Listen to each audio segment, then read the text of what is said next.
అధ్యక్షుడు ప్రసాద్ యాదవ్ గారికి ఈ కార్యక్రమంలో ప్రత్యక్షంగా పరోక్షంగా పంచుకున్నటువంటి వేదికను పంచుకున్నటువంటి యాదవ కుల బాంధవులందరికీ వేదిక ముందుండి ఈ కార్యక్రమాన్ని ఎంత గొప్పగా నిర్వహిస్తున్నటువంటి అసలు సిసలైనటువంటి శ్రీకృష్ణుని వారసులైనటువంటి మా యాదవ కుల పెద్దలందరికీ మా అక్క చెల్లెలకి అన్నదమ్ములందరికీ కూడా వందనం, శుభాకాంక్షలు, అభినందనలు. జై శ్రీరామ్ అనే నినాదం, జై శ్రీరామ్ అనే నినాదం దేశవ్యాప్తంగా ఎట్లయితే నినదించిందో జై శ్రీకృష్ణ అనే నినాదాన్ని ప్రపంచం మొత్తం వినిపించేలాగా మీరు చెప్పాల్సినటువంటి బాధ్యత మీ మీద ఉంది. ఎందుకంటే ఏ యుద్ధానికైతే ప్రపంచమంతా జయజయలు పలికిందో, ఏ పుస్తకం తీసుకొని గల్లీ కోర్టు నుంచి ఢిల్లీ కోర్టు దాకా కోర్టుల సాక్ష్యం చెప్పాలంటే కూడా దేని మీద ప్రమాణం చేస్తారు? భగవద్గీత మీద ప్రమాణం చేసి అంతా నిజమే అని చెప్తాను అని చెప్పి ప్రమాణం చేస్తారు. ఆ భగవద్గీతను ప్రపంచానికి చెప్పిన గొప్ప మహనీయుడు ఎవరు? మీరందరూ ఎవరు? ఆయన వారసులు. మీరందరూ ఎవరు? ఆయన వారసులు.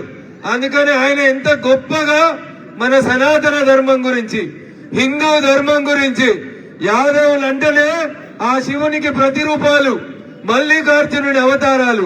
అంతేనా? మీరు మొక్కే దేవుడెవరు? మల్లనునేనా? మరి సప్పుడు వస్తేనే సలిపెడుతుందా? అందరు చేతులు కట్టుకోరావే, గట్టిగా చెప్పాలి. ఎవరు మీరు ఆరాధించే దైవం? మల్లన్న స్వామి. మీకందరికీ, ప్రపంచానికి అందరికీ యుద్ధ నీతిని నేర్పించినటువంటి గొప్ప మహనీయుని వంశంలో పుట్టిన వారు మీరందరూ కూడా. ప్రపంచానికి యుద్ధ నీతి నేర్పినటువంటి పుస్తకం భగవద్గీత. భారతదేశమే కాదు, ప్రపంచం మొత్తం కూడా దేన్ని ఆచరించాలంటే భగవద్గీతను ఆచరించాలి, పాటించాలి.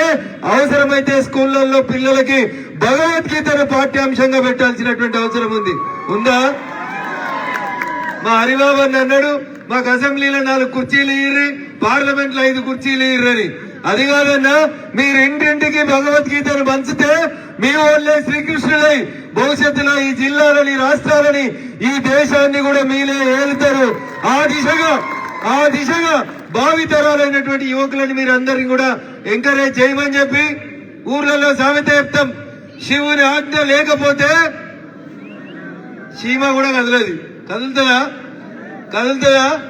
మరి ఆ శివుని భక్తులు, మీరు శివుని భక్తులు ఎంత గొప్పగా ఉంటారో, ఎంత కఠోరమైన దీక్షని పాటిస్తారో మీకు అందరికి తెలుసు.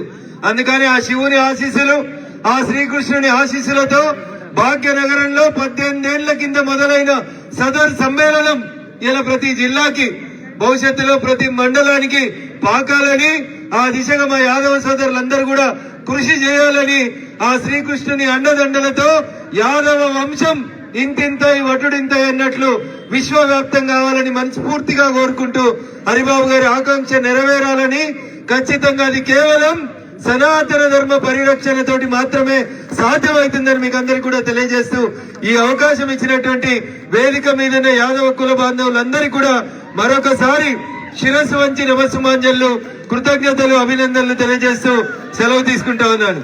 జై హింద్, జై భారత్, జై బోలో శ్రీకృష్ణ భగవానికి. అని ఎవరికైనా చేతులు ఉంటే లేపాను, చేతులు లేని వాళ్ళందరూ రేపు దవాఖానకు పోండి.